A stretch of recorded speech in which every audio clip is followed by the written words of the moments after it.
Paz do Senhor, meus irmãos, um bom dia. Passando aqui para falar um pouquinho sobre o dom de línguas, né? A gente está nesse estudo aí. Deixa eu ler aqui com você em 1 Coríntios, no capítulo 14, versículo 4, que diz assim: O que fala em uma língua desconhecida edifica-se a si mesmo, mas o que profetiza edifica a igreja, né? Depois ele continua: Eu quero que todos vós faleis em línguas, mas antes que profetizeis, porque maior é o que profetiza do que o que fala em línguas, a não ser que as interprete, para que a igreja receba edificação, tá? Então nós vamos tentar falar um pouquinho aí sobre o dom de línguas. Eu fiz algumas anotações e corri atrás disso aí, né? Sobre o falar de línguas, que geralmente entra numa coisa meio complicada, e algumas pessoas falam em línguas, mas não entendem, né?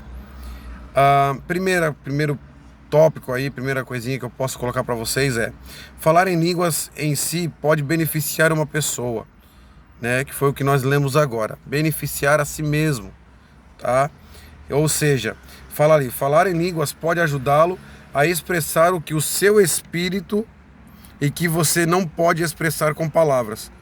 Paulo deixa claro: a melhor maneira de edificar a igreja é falar profeticamente com as palavras simples, que constrói a fé e compreensão de todos os que ouvem a mensagem. Isso é para edificação, quando você fala em línguas para edificação, tá?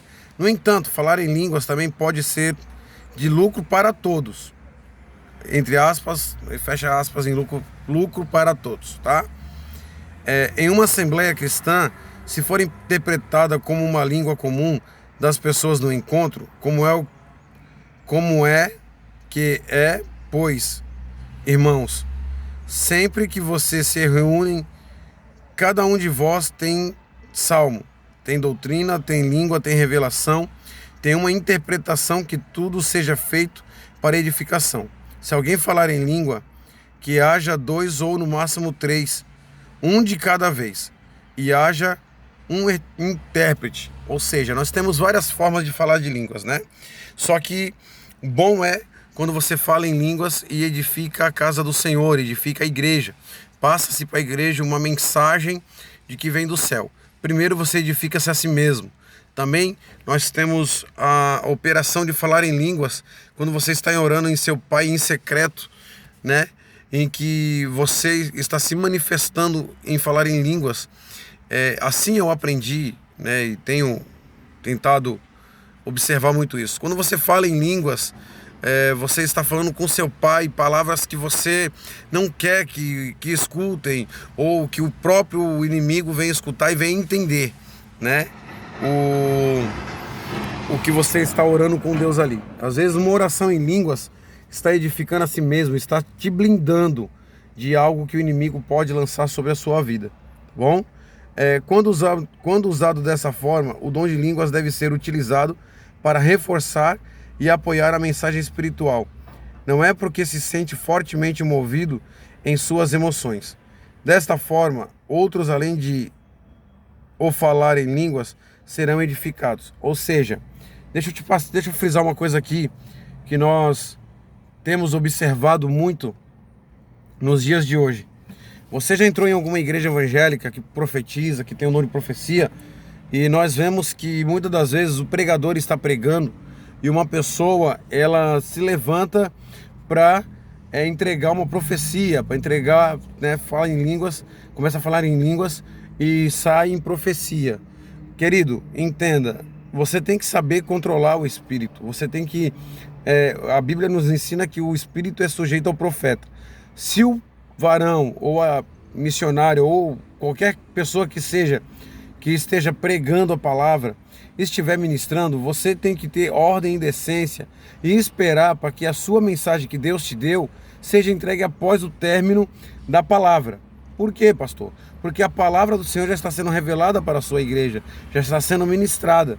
E hoje eu vejo uma desordem muito grande, de pessoas estarem ministrando a palavra e pessoas se levantarem para entregar uma profecia. Ora, quando a profecia é de Deus, querido, você não vai esquecer. Você sabe que depois da mensagem que o pregador trouxe, você vai chamar aquela pessoa de canto e vai conversar com ela. Assim também, quando a pessoa está com a sua oportunidade, Deus a enche com seu poder, com a sua glória, e ele começa a falar em línguas para toda a igreja. Ou a pessoa tem que ter o dom de interpretação para poder transmitir a mensagem para a igreja do que Deus está falando, ou na igreja terá uma pessoa que tem um dom de interpretação, tá? Ou seja, a mensagem, o dom de línguas, ela vem nos mostrando duas partes aí. Uma para edificação assim, quando você tira o seu reservado para orar, tá? Quando você quer falar em particular com Deus. E a outra quando Deus quer edificar a sua casa, quando Deus tem uma mensagem para entregar para a igreja, tá bom? E isso geralmente vem de consequências e é confirmado não somente por uma pessoa.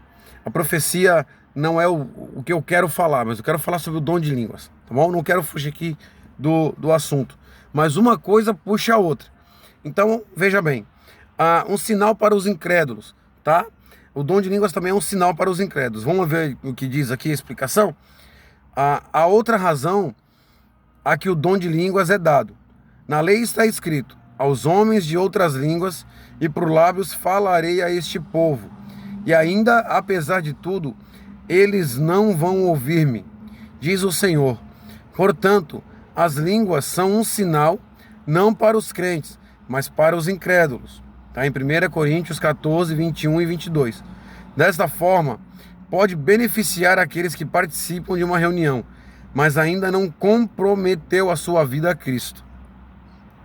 Há também ocorrências no livro de Atos em que as pessoas que foram batizadas com o Espírito Santo falou em línguas ao mesmo tempo.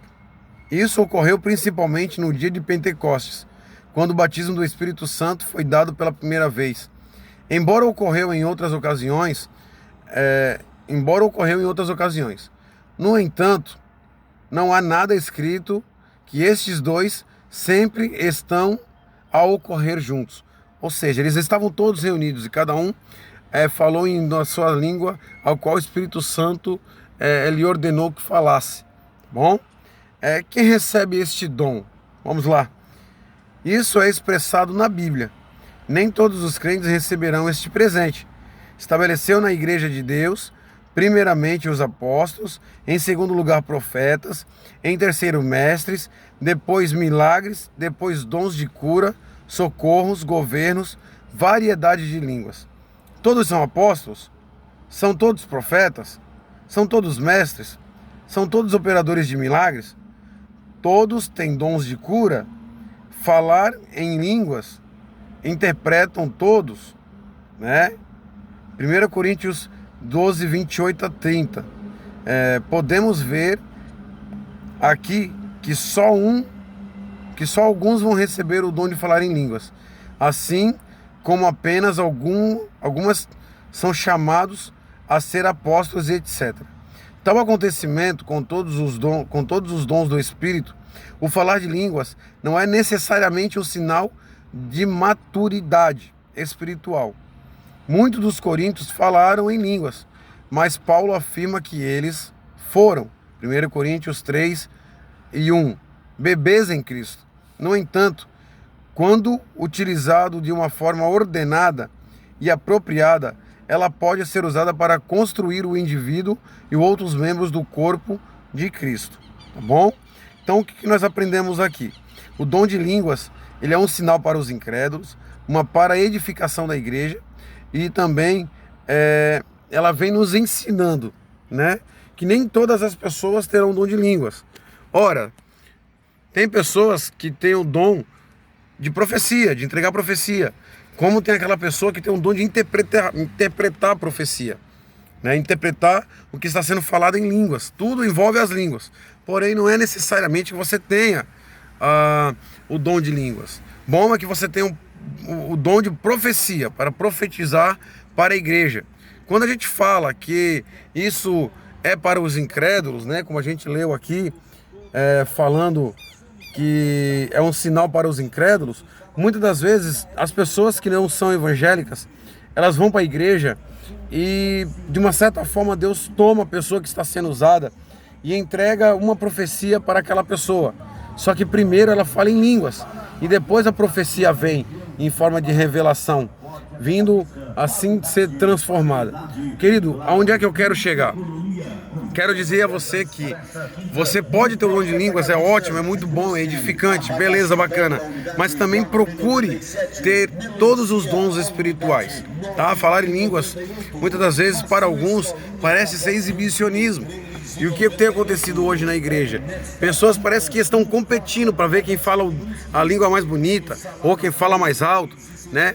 Isso significa que, para algumas pessoas, mentes pequenas, acham que falar em línguas é porque a pessoa está cheia de Deus. Não, não é exatamente isso. Você está cheio de Deus não é somente você falar em línguas. Você está cheio de Deus é você praticar o amor, é você praticar o bem para o seu próximo. Você está cheio de Deus é você ter uma vida íntegra e ter um caráter cristão, para que Deus possa assim adentrar em sua vida e fazer uma mudança radical em você. Estar cheio de Deus é você ser um exemplo para as pessoas que estão ao seu redor. Tá certo? Espero que eu possa ter ajudado você nesta manhã. E eu digo a você assim, ó, busque os dons espirituais. Não busque somente o dom de línguas. É bom, é legal falar línguas, sim, é edificante, é bacana.